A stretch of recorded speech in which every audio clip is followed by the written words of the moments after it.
TikTok cukupkah dengan penafian sahaja? Kementerian Komunikasi dan Multimedia melahirkan kebimbangan terhadap dakwaan bahawa kumpulan moderator TikTok di Malaysia telah disusup oleh kuasa yang ingin meneruskan agenda sendiri. Menteri Komunikasi dan Multimedia Ahmad Fahmi Fazil berkata, kedengaran di suara-suara di media sosial bahawa tahap moderation pada aplikasi popular di Malaysia adalah berat sebelah atau prejudis. Daripada apa yang saya lihat di media sosial, ada yang mula mempersoalkan tahap moderation TikTok di Malaysia. Ada yang mendakwa tahap moderation itu berat sebelah atau prejudis terhadap pihak tertentu. Saya telah menghubungi pihak berkuasa TikTok di Malaysia. Bagi saya ini adalah tuduhan serius kerana terdapat dakwaan bahawa kira-kira 4,000 orang telah menyusup masuk ke dalam kumpulan moderator TikTok Malaysia. Kumpulan ini kononnya menjalankan operasi sulit untuk mempromosikan pihak tertentu. Jadi ini adalah dakwaan yang serius. Saya akan menjemput wakil TikTok di Malaysia untuk mengkaji dan menyemak moderator ini dari perspektif keselamatan, tegasnya, lapor New Straits Times. Beliau menjelaskan bahawa langkah ini tidak bermakna pihak berkuasa menjejaskan hak kebebasan bersuara. Hak kebebasan bersuara termaktub dalam perlembagaan, tetapi bukan menyebarkan perkara yang tidak benar. Membantu menyebarkan perkara yang tidak benar juga adalah perkara yang perlu kita kaji supaya reputasi TikTok Malaysia tidak tercemar, katanya.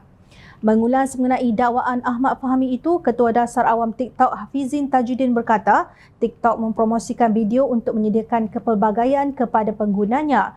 Bagaimanapun, kami tidak membenarkan iklan politik di platform yang diperkukuhkan lagi melalui perubahan dalam dasar untuk GPPPA yang dibuat tahun lepas. Untuk itu, kami tidak membenarkan iklan berbayar yang mempromosikan atau menentang calon, kerajaan, pemimpin semasa, parti politik atau kumpulan atau isu di peringkat persekutuan, negeri atau tempatan, katanya dalam satu kenyataan.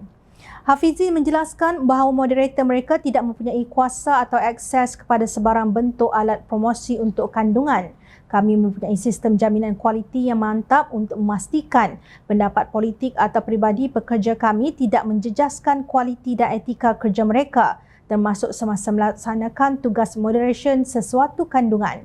Keputusan moderation kandungan TikTok adalah berdasarkan satu set garis panduan komuniti yang ditakrifkan dengan jelas dan mempunyai lapisan semak dan imbang, termasuk jaminan kualiti dan penyemak fakta pihak ketiga untuk menegakkan keselamatan dan memastikan keadilan secara sederhana, tegasnya. Maaf cakap, kenyataan pihak TikTok Malaysia sukar dipercayai. Jika dasar GPPPA itu telah dibuat pada tahun lepas, kenapa hanya selepas pilihan raya umum ke-15 baru pihak TikTok mengeluarkan lebih 1,000 video provokatif yang menyebar maklumat salah yang berpotensi menjejaskan keharmonian kaum di negara ini? Kenapa tidak semasa kejadian memandangkan pilihan raya umum diadakan pada 19 November 2022? Kanada baru sahaja mengharamkan TikTok daripada peranti kerajaan dengan memetik risiko keselamatan. Sementara itu, di Amerika Syarikat, TikTok dianggap sebagai sarang maklumat salah pilihan raya negara berkenaan oleh penganalisis. Dalam pada itu, dua institusi pengubah dasar Kesatuan Eropah melarang penggunaan TikTok pada peranti mudah alih pekerja mereka atas alasan terdapat peningkatan tahap kebimbangan keselamatan yang menyelubungi aplikasi buatan China itu serta pangkalan data penggunanya. Terdapat kebimbangan bahawa TikTok yang dimiliki oleh ByteDance dan beribu pejabat di China itu boleh digunakan oleh kerajaan China untuk mengumpul data pengguna demi kepentingannya sendiri. TikTok dalam satu kenyataan bertarikh 21 September 2022 menyatakan TikTok telah lama melarang pengiklanan politik termasuk kedua-dua iklan berbayar pada platform dan pencipta dibayar terus untuk membuat kandungan berjenama. Pada masa ini kami melakukannya dengan melarang kandungan politik dalam iklan dan kami juga kini menggunakan sekatan pada peringkat akaun.